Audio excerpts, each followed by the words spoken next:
Hello, YouTube. Hello. Hello. We are at 706. Woo! Clap for yourselves. 706 in a year. And when I first started this channel, it wasn't really like when I first started it, I was never going to be consistent with it. It was just this was something I did a few years ago, and I would put like concerts up, and I did like 1 or 2 stories, and then I stopped and I wasn't going to do it again. And then I picked back on it last year. Was it last year? No, it was this year. Yeah. It was this year. So those of y'all who follow me like real hardcore, like I told y'all, I am a substitute. I do work for the ZOE, and so I was in the locker room. So those of y'all who remember me from that, that's what kind of really reignited my channel for real, because I had a channel from before, but like I said, I was not consistent. I was not the type to sit here and talk about anything. I think I did like one topic where I shared a story about telling a dude no, that I wasn't interested in. And like I said, I uploaded a couple of concerts, but nothing really crazy. But once I started seeing once I started reading the comments, and one particular subscriber, he actually shared my thing, and because of him I got like 200 more subscribers. And I don't know if it's a teenager or a young adult, but thank you for that. And then I see the comments of y'all love my content, and I just love the fact that I touch everybody. Like, I know I got like my little white boy teenagers that watch me. I know I got my black women that watch me. I know I got black men that watch me. And y'all all are from different walks of life, and y'all all could feel me. And I love this. So thank you. Thank you. And let's keep going. Let's keep going. I'm at 706. Let's keep going. Let's keep going, baby. So, yes. But I wanted to briefly talk about animal mutilations. And I don't think I've talked about unsolved mysteries on this channel before, but I'm going to talk about it today. I am a huge unsolved mysteries fan. I love it from the time I was, when did I start? I feel like I started watching it in elementary school when it came on Lifetime, right? So I've been watching it pretty much my entire life with Robert Stack. They actually had unsolved mysteries after him, but it didn't last and it flopped because Robert Stack was such a good actor. I actually thought he was a reporter, but no, he was an actor, and he knew how to present the cases. He knew how to, and he was so good at what he did that the new unsolved mysteries, they use his silhouette. It looks a little cryptic, but it's very well done. So his, like, what they call it, his shadow on the screen, that's what they show for the introduction, and it is so dope. So, and I read an article saying that they really did try to find someone, but nobody could replace that man. Like, that man just can't do it. Like, nobody could do it like him. So it's like they was like, you know what, we just gonna leave it as is. And yeah, so the new unsolved mysteries is on Netflix. Netflix is a little pricey now. It's like $20 a month. Netflix is $20 a month. If it wasn't for unsolved mysteries, I would not be getting Netflix. But I love me some unsolved mysteries. And I was thinking about, it's funny because I was thinking about it and I looked it up, and they have volume 4 and 5. So To me, 4 is better than 5, but it's still good.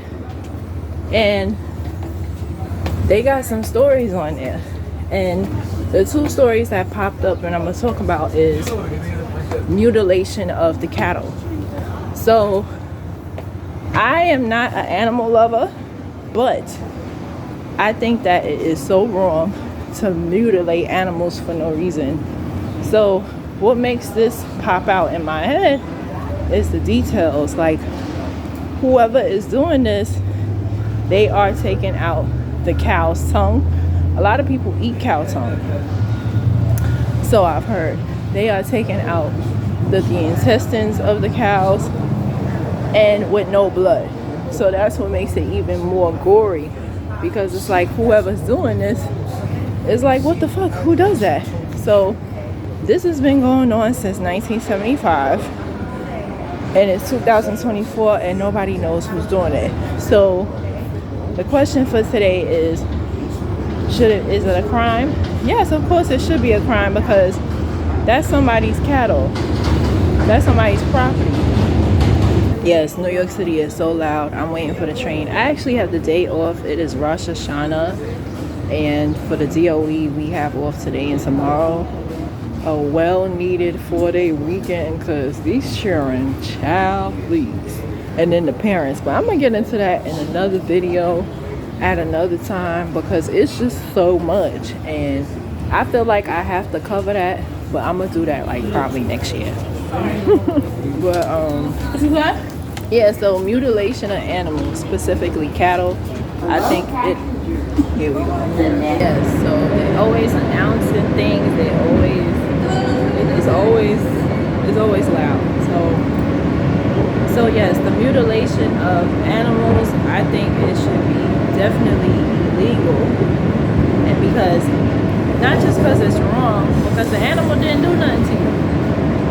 And it was bulls too, so it was bulls and cows they was doing it to.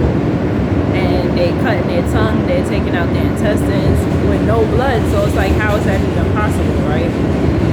They think, and then some of them had no bones or spine. They would be found on their back, like just really, really weird. So it's like, who's doing this?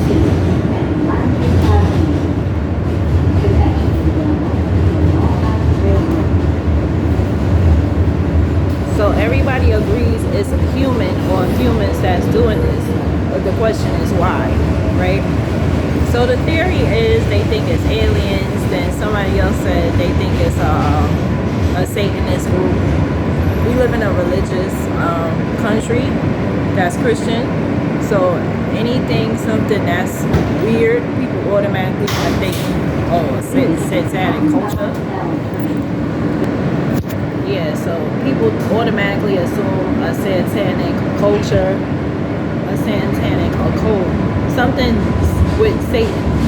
Because the theory is, how can someone just do this, right? It has to be out of evil.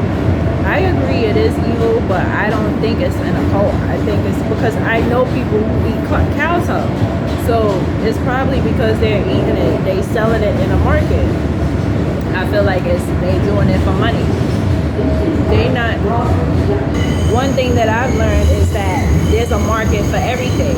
Just like since we in Halloween season, we might as well talk about it. So vampires, right? The traditional sleeping in a coffin, stuff like that, that doesn't exist. However, you do have people that choose to not survive during the day. They prefer the nighttime, which I'm a night lover myself, but I sleep at night. But you do have people who rather work night shift than day shift. You do have people who, I believe this was an episode on Unsolved Mysteries or something else I was watching, but you do have people who literally, they don't work. How they get their income, I guess they live at home. But they survive only in the night. Like, you will never see them during the day, and this is by choice. And then you have some people, like, it's a movie called The Others. Those of y'all that's 30 and over, Y'all know what it is. The Others. Well, not The Others. Was it The Others? Anyway, it's with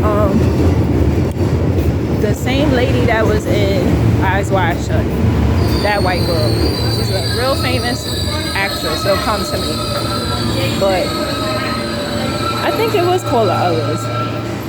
No, was it? But anyway, it was about a mother and her children. And the children, they could not stand daylight. And they wasn't vampires, but there really is a condition where if you open the blinds or curtains, it affects their eyes. So you do have people like that. Like, they're very sensitive to light. They only survive at night. Daylight really, like, is no good for them. And they drink blood by choice. So there are humans that do drink blood by choice, believe it or not. It is so crowded, and it is way after. One thing about New York City, those of y'all who's not from New York City, yeah, so those of y'all that's not from New York City, my YouTube lovers, you come to New York City, do not take the subway. Like, just don't do it to yourself. Unless if you absolutely have to. But I lived in New York City all my life, unfortunately. I know it's horrible, but yeah, like this is not it. This is not a flex. Anybody who told you it's a flex is probably doing very well financially. They don't call it the World Trade Center for no reason. People literally come all over the world to make money here in New York City. So that's the main reason for New York City. It's not, what's the word? It's not as glamorous as people may think it is. You know, we're not known for theme parks. We're known for making money and making it happen. So a lot of people, a lot of celebrities, yeah, they from New York City, but that's just a coincidence.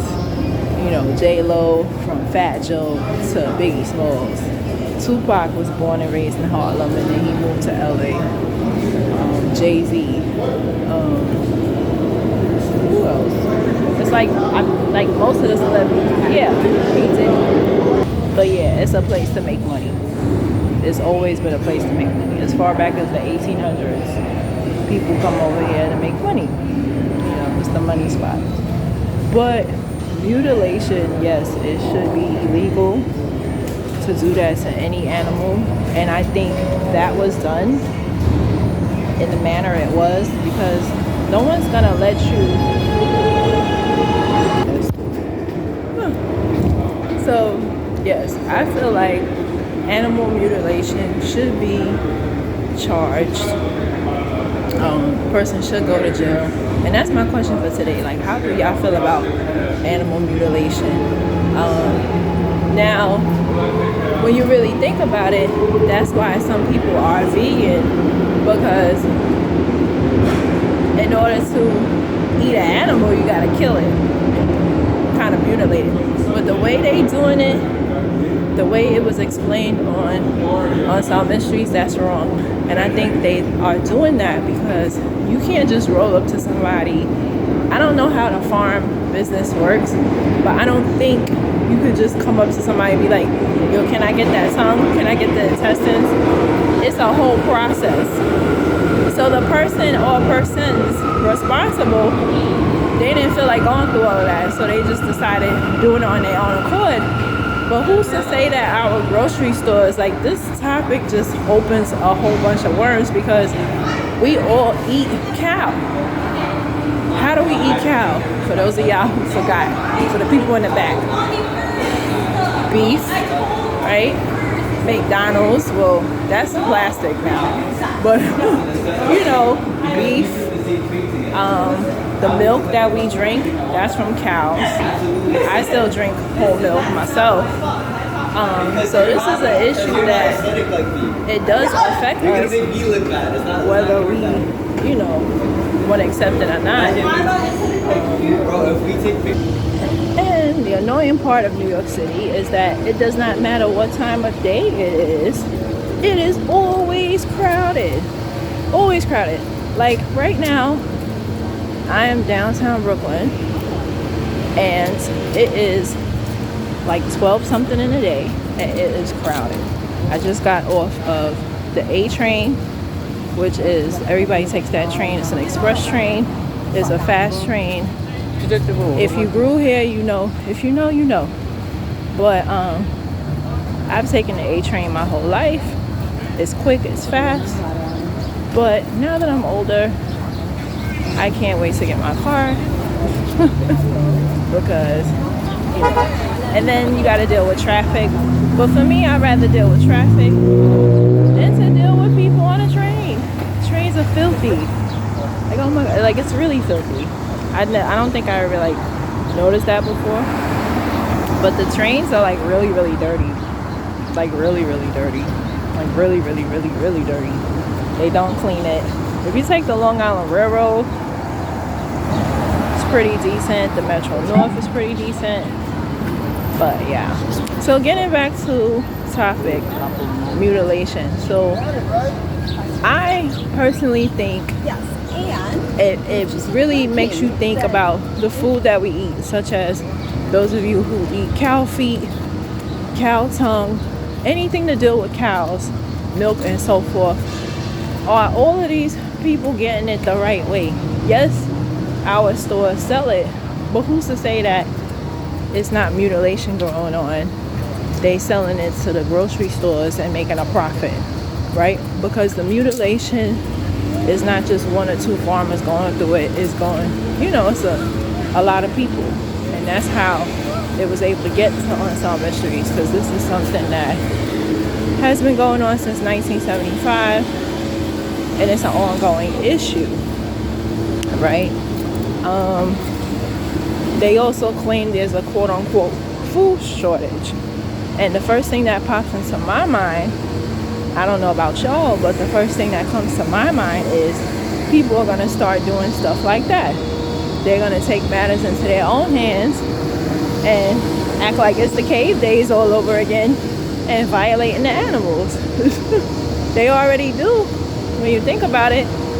You know, I remember reading a book to my son about what they do to animals, and it was like, I was vegan for like a good week, but then I'm like, listen, I'm hungry. Me personally, I don't know how people do it, but I cannot survive off of just starch and vegetables. I need meat for a complete meal.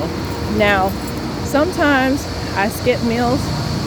I don't always eat dinner. Most of the time I do, but sometimes I'll eat like a leftover dinner for lunch.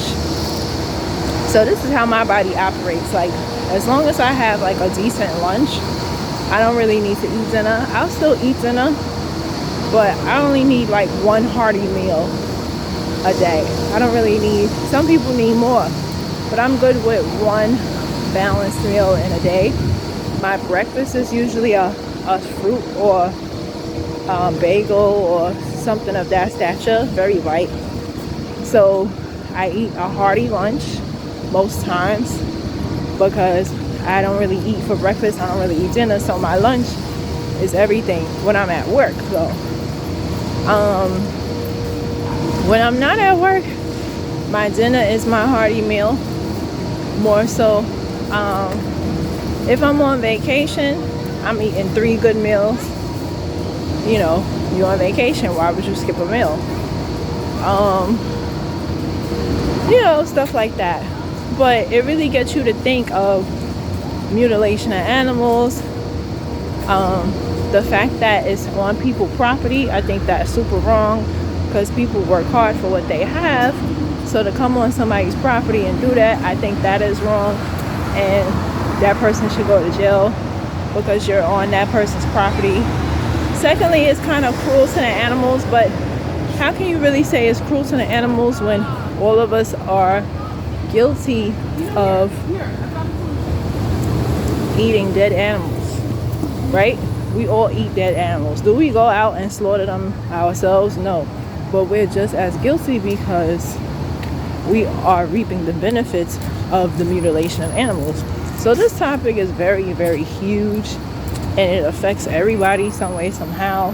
Even if you don't really care about animals, you eat animals. So this is a topic that involves everybody. Even if you don't eat animals, if you're vegan, the stuff that we use for lotions, fur coats, a lot of things we use is animals. So even if you try to get away with it, get away from it as much as possible, you can't. A lot of what we use is from animals. A lot of things, which I didn't know till recently. But yeah, let me know your thoughts in the comment section. What do y'all feel about the episode on Unsolved Mysteries with the mutilation thing? Do you think it is wrong? If not, let it be known. If you think it's wrong, let that be known. The other episode on Unsolved Mysteries I wanted to talk about real quick is the girl Singrid that was killed in her college. That happened in 1975, like a really long time ago. And it was very scary because this girl died on the stage. She was raped and murdered on stage, and nobody know who done it. They think it was the janitor, but they never questioned him. They thought it might have been a cop, but he passed the polygraph. Yes, they did have polygraphs back then, which I didn't know, and they had campus police back then. It's a very interesting case because school was not open. However, the Performing Arts Center was, so she had access to the building and several others because they actually had a production. First of all, and she went to go practice piano after the production, and someone killed her. And to this day, they don't know who, from 1977. So, that's a very unfortunate case. One thing that I love about Unsolved Mysteries is it brings awareness of crimes that you would never think crimes would happen, right? People seem to think that crime happens in the hood, which it does, but for the most part, you always gonna solve it because somebody gonna snitch, somebody saw something. And if they don't snitch, it's because a very dangerous person is in, like a drug dealer or something did it and nobody wants to lose their life. But in the suburbs, I always found it interesting because it's supposed to be safe, but yet women go missing, women get raped, all type of craziness. Like my son's father family, they live in Teaneck. They are the only black people on their block, right? Do you know that my son's grandmother told me that her next door neighbor got robbed and the police did nothing about it? That doesn't sit well with me because you know what that means? It really shows that, like, it's not even a race thing. It's just, if cops feel like your situation is not serious, they're not going to take it serious. And you can't really blame them because I know my personality and my attitude. I'm going to prioritize my cases. Like, if I was a cop or a detective, someone to me who got raped, that's way more important than somebody who got robbed. Because you got robbed, you could get back whatever was taken from you. Somebody that's raped, they forever traumatized. I know too many people that have been violated in their childhood or as a young woman, and they've confided in me, and it's very traumatizing. It's not a nice situation to go through, and they're forever traumatized. It affects their relationships, it affects their family. Some women can't have a relationship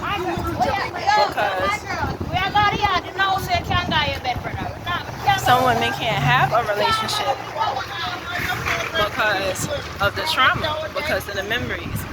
So when they're in bed with a man, they have flashbacks of their rapist that raped them. Like, it's a serious thing. Or some women unfortunately become promiscuous. It's a lot that goes on with that, and it's Very sad. But yeah, like, detectives are human, cops are human, and that's what I like about the show, because they come on the docu-series and even the old Unsolved Mysteries too, and some of them even cry and they say, oh, they feel hurt that they couldn't close the case. So you actually see the human side. Some of them can't close the case because they don't have any leads, nobody's coming forward, and that's the part that people don't understand too. Like, it's different if somebody's coming with you with evidence and the clues is there.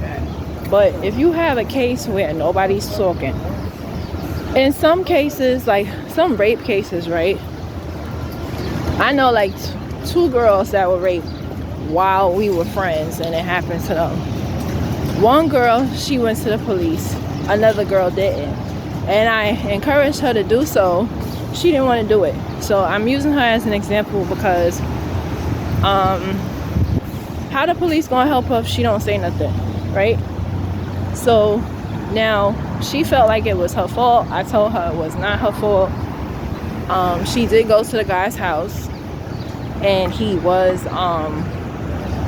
you know, very frank with her about what he wanted, and she still went to the house. But I said, even still, that's still not your fault. Like, it's still not. And so you have that. So you have a lot of women who don't come forward.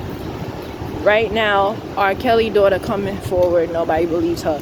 So nobody wants to go through the scrutiny. Nobody went. And then you even have some jobs where they're not supposed to, but let's say if you say you got raped by your coworker, they'll fire you for doing that, especially if he's in a high position. Like, it really depends. They're not supposed to, and you could sue. But you have some jobs, especially if you get the media involved and stuff, they'll let you go and keep the dude, which is really messed up. But it definitely happens. It definitely happens. Another Unsolved Mysteries case was, another one was a woman who she got married. She's married to this guy, and her bloody body was found in a basement, and the only DNA they found was hers. Yo, that's some scary shit, because I can't imagine being related to somebody who passed away and no DNA found. Mind you, it's 2024. No DNA found but the victim. And they ruled her death as an accident, but there's no way that that was an accident because the amount of blood that she lost. And everybody agreed, like, no, it's no way. Then on top of that, the husband was gone for the weekend. They was never away before, but he chooses to go, you know, so what a coincidence, right? Then the dog and the cat she had never went to the basement, surprisingly. Like, any animal, whether it be a human, cat, or a dog, they're gonna go downstairs. The cat and the dog never went downstairs, so their theory is somebody stopped them. But, you know, it's very strange. But yeah, check out Unsolved Mysteries, Volume 4 and 5. Really good episodes, very educational. The first one came out in 2020. Really good. And yeah, those are my thoughts.